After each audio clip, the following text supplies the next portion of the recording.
ورسوله إلى الذين عاهدتم من المشركين، یوں ہم نے پڑھنا تھا اگر ہم پیچھے سے پڑھتے آ رہے ہوتے. ٹھیک ہے، پھر درمیان میں بسم اللہ نہیں پڑھنی تھی. امید ہے کہ کلیئر ہو گیا ہوگا. اب اس صورت کو سمجھنے کے لیے ہمیں جانا پڑے گا مکی دور کے آخر میں، کیونکہ اب تک ہمارا ذہن مدنی دور کے آخر میں، ابھی تک ہم نے چونکہ سورہ انفال میں مدنی دور کا سٹارٹ پڑا ہے، غزوہ بدر پڑا ہے، تو ادھر ہمارا دماغ پوری طرح سے ادھر ہے. اب آپ نے ایک دم اس کو لے کے جانا ہے صلح حدیبیہ کی طرف. صلح حدیبیہ 6 ہجری میں ہوئی تھی، اور صلح حدیبیہ کا تھوڑا سا میں آپ کو بتا دیتی ہوں تعارف کہ آپ صلی اللہ علیہ وسلم اپنے ساتھ 1500 صحابہ تقریباً ساتھ لے کر عمرہ کی نیت سے مکہ کی طرف گئے تھے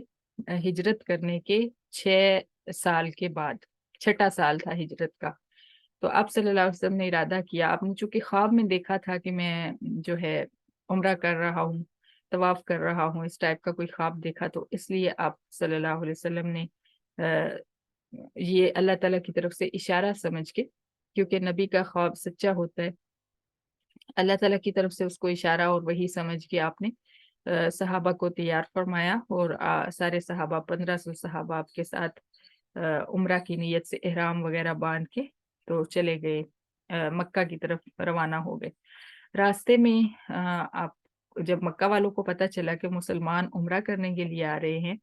تو انہوں نے عمرہ کرنے سے منع کر دیا، حالانکہ حرم جو تھا وہ ہر انسان کے لیے کھلا ہوتا تھا. ان کو مکہ والوں کو اس چیز کی اجازت بھی نہیں تھی، اور وہ معاشرتی طور پہ بھی اس چیز کو غلط سمجھتے تھے کہ کوئی شخص اللہ تعالیٰ کے گھر کا طواف کرنے کے لیے آئے تو ہم اس کو منع کر دیں. تو اس لیے لیکن مسلمانوں کو انہوں نے خاص طور پہ منع کر دیا، انہوں نے اجازت نہیں دی کہ مسلمان اور نبی پاک صلی اللہ علیہ وسلم عمرہ کریں. تو وہاں پہ جو ہے صحابہ کرام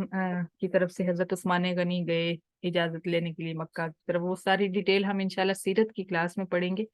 یہاں پہ میں آپ کو مختصری بتاؤں گی. تو صحابہ جو ہیں آخر کار حضرت عثمان غنی کے بارے میں یہ مشہور ہو گیا کہ ان کو شہید کر دیا گیا ہے، اور صحابہ کرام نے نبی علیہ الصلوۃ والسلام کے دستے مبارک پر یہ بیعت کر لی کہ ہم آخری خون کے آخری قطرے تک لڑیں گے حضرت عثمان غنی کے لیے، کیونکہ مشرکوں نے ان کو شہید کر دیا. حالانکہ وہ شہید نہیں ہوئے تھے، لیکن ادھر سے جنگ کا پورا ارادہ ہو چکا تھا. تو مکہ والے جو ہیں وہ آئے اور آپ صلی اللہ علیہ وسلم کے سامنے کچھ شرائط رکھی، اور وہ بڑی کڑی شرائط تھیں جو وہ سراسر مسلمانوں کے خلاف تھیں. تو ان کے سامنے شرائط رکھی اور کہا کہ آپ اس سال چلے جائیں واپس، اگلے سال آپ لوگ آ کے عمرہ کر لیں اور ہماری یہ شرائط مان لیں اگر تو پھر، ورنہ اگلے سال بھی آپ کو اجازت نہیں ملے گی. اس میں ایک شرط یہ بھی تھی کہ اگر کوئی مسلمان جو ہے وہ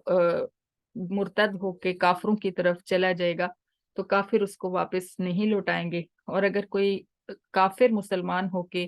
مسلمانوں کے پاس آ جائے گا تو اس کو ہم مسلمانوں کو واپس کرنا ہوگا ہمیں، تاکہ ہم اس کو سزا دے سکیں. تو یہ سراسر ایک ناانصافی پہ مبنی اصول تھا. اس کے علاوہ بھی بہت سارے اصول جو تھے مسلمانوں کے خلاف تھے، جس کے اوپر صحابہ کرام بالکل بھی راضی نہیں تھے. لیکن آپ صلی اللہ علیہ وسلم ظاہر ہے کہ سب سے زیادہ جاننے والے اور دور اندیش تھے. آپ نے ان ساری شرائط کو قبول فرما لیا. اور اس میں سے ایک چیز، چھوٹا سا پوائنٹ ضرور آپ سن لیں کہ اس کا نتیجہ یہ نکلا، یعنی حکمتیں ہوتی ہیں نا ہر کام کی، یہ والی جو شرط آپ کو ہم نے بتائی ہے اس کا نتیجہ یہ نکلا کہ جو بھی کافر مسلمان ہو کے آتا، اس کو چونکہ مدینہ میں آنے کی اجازت نہیں تھی. اگر وہ مدینہ میں آتا تو نبی پاک صلی اللہ علیہ وسلم اپنے اصول کے مطابق، اپنے وعدے کے مطابق اس کو کافروں کے پاس واپس بھیج دیتے. تو اس لیے مسلمانوں نے کیا کیا، مسلمان جو بھی ہو کے آتا وہ واپس یعنی مدینہ اور مکہ کے درمیانی راستے پہ ایک جگہ پہ وہ جمع ہونے لگ گئے مسلمان. یعنی اس دوران، اس معاہدے کے دوران جتنے لوگ بھی مسلمان ہوئے وہ نہ ہی مکہ میں رہتے نہ ہی مدینہ میں پہنچتے، کیونکہ اگر وہ مدینہ میں پہنچتے تو وہاں پہ آپ صلی اللہ علیہ وسلم ان کو واپس کر دیتے. تو اس لیے انہوں نے درمیانی جگہ پہ ایک جگہ پہ اکٹھا ہونا شروع کر دیا، اور وہاں پہ اکٹھے ہو کے وہ کیا کرتے کہ مشرکین مکہ کے اوپر وقتاً فوقتاً حملے کرتے رہتے. جب بھی ان کا کوئی قافلہ گزرتا اس پہ حملہ کرتے اور ان کے کا نقصان کر دیتے۔ تو اس لیے اپنے اس معاہدے کی وجہ سے مشرکین مکہ خود بھی تنگ آ گئے تھے، اور انہوں نے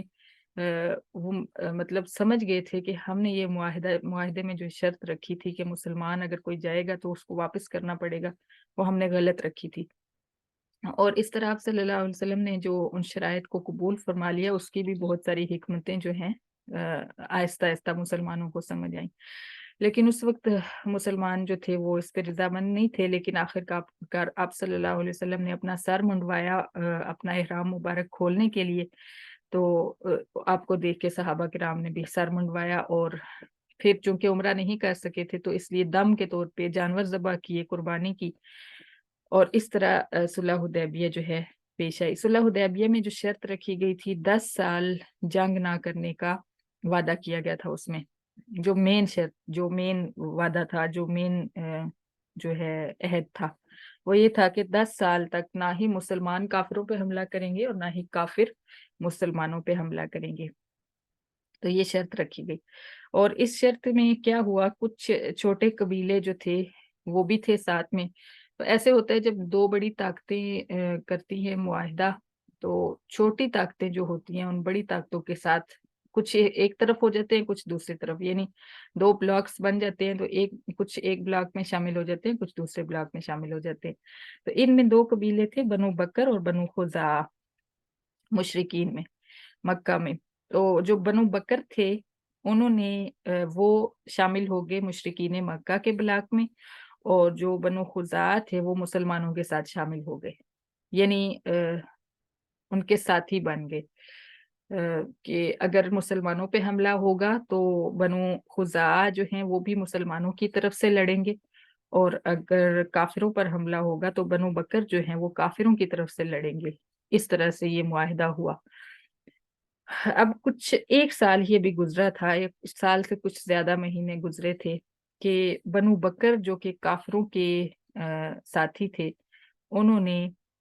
رات کے وقت بنو خزاعہ پر حملہ کر دیا مکہ کے اندر۔ ان کا خیال یہ تھا کہ رات کو حملہ کریں گے اور ہم کوئی نشان نہیں چھوڑیں گے جس سے مسلمانوں کو پتہ چلے کہ ہم نے یہ کیا ہے، اور مسلمان تو ہیں مدینہ میں، ان کو کیسے خبر پہنچے گی، کیونکہ آج کا دور تو ہے نہیں، تب کا دور تھا جب پہنچتے پہنچتے بھی بڑا عرصہ لگ جاتا تھا۔